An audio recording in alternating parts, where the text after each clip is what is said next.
Firman Tuhan menjadi renungan kita pagi hari ini tanggal 20 Juni 2023, kitab Keluaran 22 ayat 29. Janganlah lalai mempersembahkan hasil gandummu dan hasil anggurmu, yang sulung dari anak-anakmu lelaki haruslah kau persembahkan kepadaku. Demikianlah juga harus kau perbuat dengan lembu sapimu dan dengan kambing dombamu. 7 hari lamanya anak-anak binatang itu harus tinggal pada induknya, tetapi pada hari yang ke-8 haruslah kau persembahkan binatang-binatang itu kepadaku. Di sini, nah, perikop ini berbicara tentang persembahan,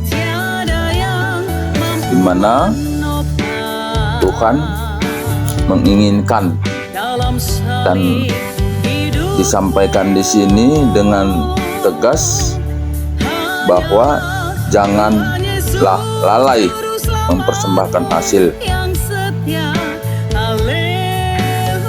pertanian, hasil ladang. Nah, di dalam perjanjian lama ini cukup banyak persembahan-persembahannya. Persembahan keselamatan, persembahan penembusan dosa, persembahan ucapan syukur, dan banyak lagi persembahan-persembahan yang lain. Dan ketika orang-orang menghadap di bait Allah atau menghadap kepada Tuhan, menyampaikan sesuatu, ingin berbicara kepada Tuhan, selalu dimulai dengan persembahan-persembahan. Kalau kita lihat dulu sebelum Daud pun dipilih, nah Samuel juga membuat satu upacara ritual menyampaikan persembahan, kemudian dilakukan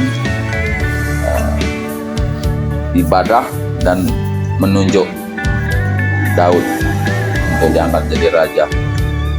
Begitu juga dengan Saul pun dulu begitu ya. Nah, jadi kalau mengacu ke perjanjian lama, prioritasnya memang dalam bentuk persembahan-persembahan, termasuk persembahan-persembahan bakaran. Nah, Abraham pun dulu ketika dia dipanggil keluar, setiap kali dia berhenti dalam satu tempat, dia membuat satu tempat persembahan ya, dan melakukan persembahan di tempat itu.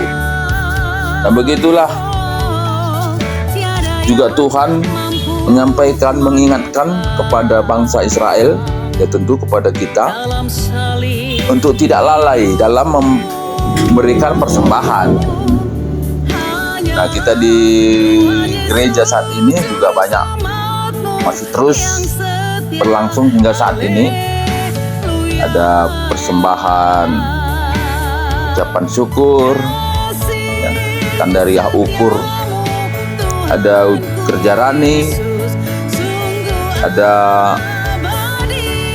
persembahan-persembahan yang bersifat spontan, ya, selain daripada persembahan-persembahan ibadah-ibadah. Nah, namun ketika kita lihat perjanjian baru, Yesus menambahkan lagi dalam penekanannya bahwa tidak hanya sekedar persembahan dalam bentuk materi, tapi juga persembahan hidup. Nah, persembahan hidup. Karena dalam kitab-kitab selanjutnya, kitab Yesaya umpamanya, maka Tuhan mengatakan bahwa jika teku persembahan do, gitu ya, mesui cupingku megi pujindo. Tuhan bilang seperti itu. Oleh karena perilakunya yang tidak berkenan. Dan itu juga pernah terjadi dalam perjanjian baru pada jemaat Korinti. Di jemaat Korinti persembahan juga luar biasa. Tapi kehidupan sehari-hari tidak menunjukkan hidup yang benar. Nah, jadi persembahan hidup itu yang ditekankan, tetapi persembahan dalam bentuk materi jangan diabaikan. Karena dibilang sini tadi, janganlah lalai. Dan ini juga seringkali menjadi masalah di dalam kehidupan kekristenan saat ini. Ketika dia punya masalah, seringkali orang gereja menawarkan nanti kalau sudah menjadi Kristen, ya mungkin masalah itu akan hilang gitu ya. Masalah nggak akan hilang. Menjadi Kristen atau tidak jadi Kristen, masalah itu tetap ada. Cuman bagaimana kita merespon masalah itu ketika kita belum menjadi Kristen dan setelah menjadi Kristen, itu yang membedakan.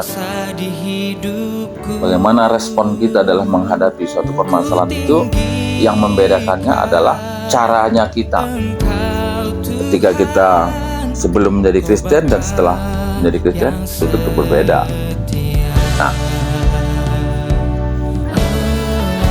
sehingga ketika orang Kristen yang baru tadi masuk ke dalam gereja,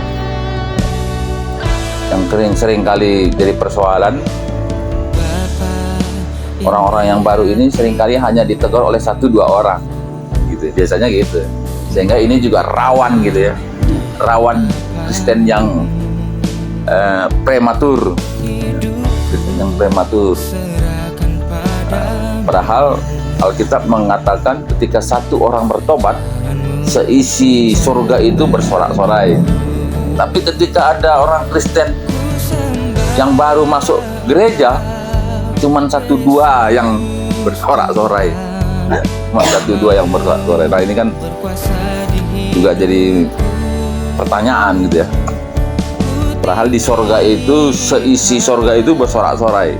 Tapi ketika orang Kristen baru masuk gereja, cuma 1-2 orang yang bersorak-sorai. Ya begitulah kira-kira. Nah, setelah dia masuk dalam gereja, mulailah muncul persembahan tahunan, persembahan bulanan atau persepuluhan. Persembahan tahunan itu ya kerja rani ya. Persembahan bulanan, belum lagi kolete tiap minggu, kolete belum jabu-jabu, kolete PA.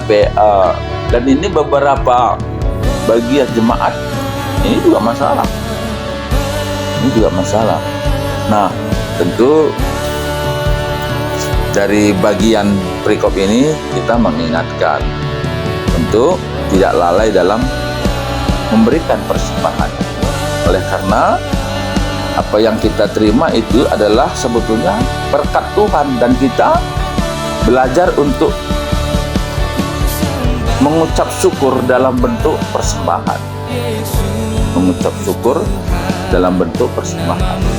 Dan jadi marilah kita, mau jemaat Tuhan yang mendengar firman Tuhan ini, belajarlah untuk mengucap syukur dan melihat apa yang kita terima itu adalah berkat dari Tuhan, dan kita tunjukkan sebagai ucapan syukur dalam bentuk persembahan. Tuhan kalau si magikan kata di bata dengan si makai kenca ibas belum nadok tuan. Haleluya. Amin.